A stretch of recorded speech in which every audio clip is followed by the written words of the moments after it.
You know, when Night Gallery was at its heyday or its height, there was a lot of actors from the Searling's previous television series, of course, Twilight Zone, and long-established TV movie stars could act beyond and beyond. Now, Fritz Weaver and Leslie Nielsen joined up for this episode. Now, a lot of people call it the most, not say controversial, but the most studied of the Night Gallery episodes. This was Season 2, Episode 6, the Halloween Week episode that appeared October 27th, 1971, and of course, A Question of Fear. Now, this haunted house story has numerous special effects, and to me is one of the scariest segments ever of the Night Gallery. Now, the teleplay was by Theodore J. Flicker, with a story by Brian Lewis.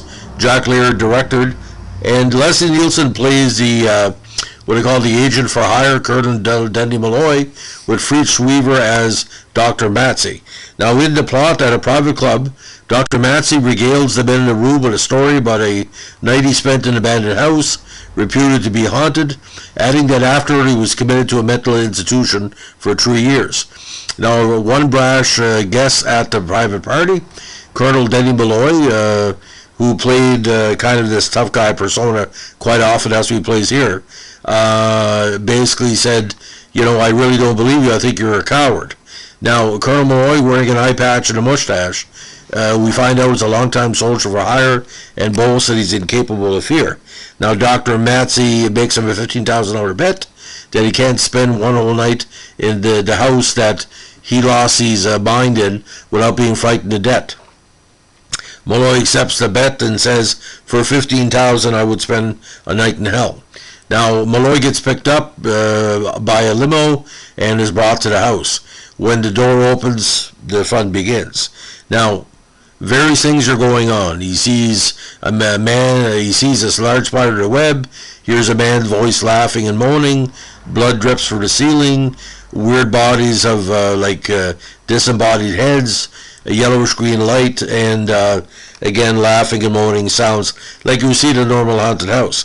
Well, now when he moves on to the dining room, now he sees a long table set for dinner, but of course crawling with rats.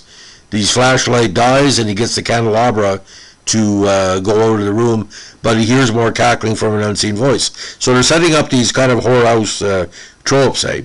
Now when he turns on the backup flashlight, a man fully engulfed in flames appears. Malloy shoots at it with his revolver and it disappears. And again, more blood drops onto the floor. When he goes in the basement, he begins to descend the stairs and he finds that the door locks behind him. Again, another trope. A step breaks and he falls to the bottom, where he was greeted with more maniacal laughter and, at this time, sobbing. He then enters a room and the voice becomes louder, as if the source is within. A ghostly man appears, charges him, and he shoots at it until his gun chamber is empty. The man then disappears. Now Malloy notices more droplets of blood on the floor near where he shot at the spectral man. Heavily breathing and sweating, he escapes this area and finds a quiet place to take a break of hot coffee from his thermos, along with a cigarette. It should be noted that there's a long extended roller coaster ride of fear, and the way Laird set it up, it's pretty well without dialogue and, more suspense building. Now, the sounds of a piano disturbs his silent break, and he follows the sound, opens the door, and finds a male mannequin playing. The mannequin turns around, and his hands burst into flames. Noticing a power cord, he cuts it, and the mannequin falls over. Now, when he finds this out, he addresses Matsey, even though he probably can't hear him, and he said, you'll have to do better than that to scare me. Now, when he goes upstairs to bed, he checks the bed and all seems okay, although he announces a power cord under the bed which he severs. He staggers as he removes his boots, suggesting he may be drugged. Once relaxed and in bed, steel restraints suddenly emerge and cover his chest, locking him in. Then a swinging razor-shaped swinging pendulum descends, moving closer and closer to his neck. Just sort of slashing his throat, the pendulum stops. He yells out that the things Matsey wants to see him afraid, and then falls asleep. The next morning he's wakened by an alarm. The restraints of pendulum are gone, but he goes downstairs and enters the kitchen where coffee is made and toast pops up. Matsey then appears on a two-way TV and admits he drugged Malloy's coffee. Mozzie then explains that his father was in the Italian forces during World War II when Malloy captured him. He was a concert pianist. Malloy remembers and reminds that Wendy's father could not provide the information he sought. Malloy then poured gasoline over his hands and set them ablaze, reducing them to burned stumps. Mozzie's father never played piano again. Now, Mozzie said he would swear revenge on his father's deathbed. A biochemist, Mozzie says he injected Malloy with a serum that will transform him into an earthworm. His bones will break down. Malloy scoffs at this, and Mozzie suggests he go down to the cellar and look at his colleague who is already in the form of a slug. Malloy sees the slimy trail on the kitchen floor. Fearing his fate, Malloy declares to still lose Mozzie and shoots himself to death. On the television screen, Mozzie calmly replies, "No, you lose. There's nothing in the cellar." Now, this works on different levels because the haunted house motif, you have something is going on here. Someone is not telling the whole truth. There's, when you watch it a second time, the notes of realization, Mozzie almost gives himself away.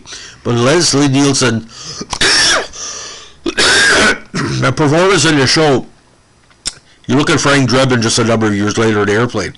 Look how nice and comical he seems. But when Leslie Nielsen, a great Canadian style of acting like Christopher Plummer, William Shatner, when he needs to act, he can act. Now, I was quoting from David Jewell's WordPress review of it. I just want to add a few more things to expand on what I said because I kind of narrated what he posted. Initially, the episode didn't really do much at first view. But as the years have gone on, because also with Leslie Nielsen, The Creep Show, the Stephen King movie, Nielsen is more appreciated for these type of roles than ever before. He was on Fantasy Island playing, a rough character. He's basically, he was your typical, not say B-level actor, but he can play anything. But in here, it really works. But you see, Leslie Nielsen with an eye patch is a whole different character.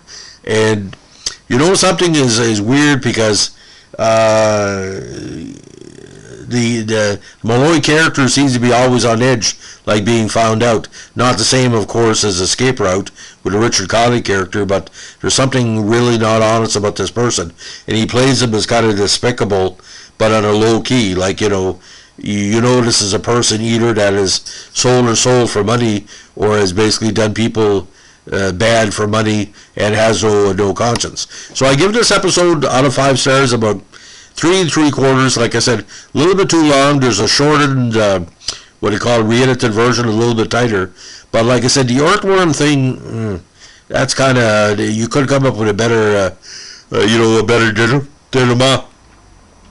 Because a lot of people, no offense, being turned into an earthworm doesn't make any logistic sense.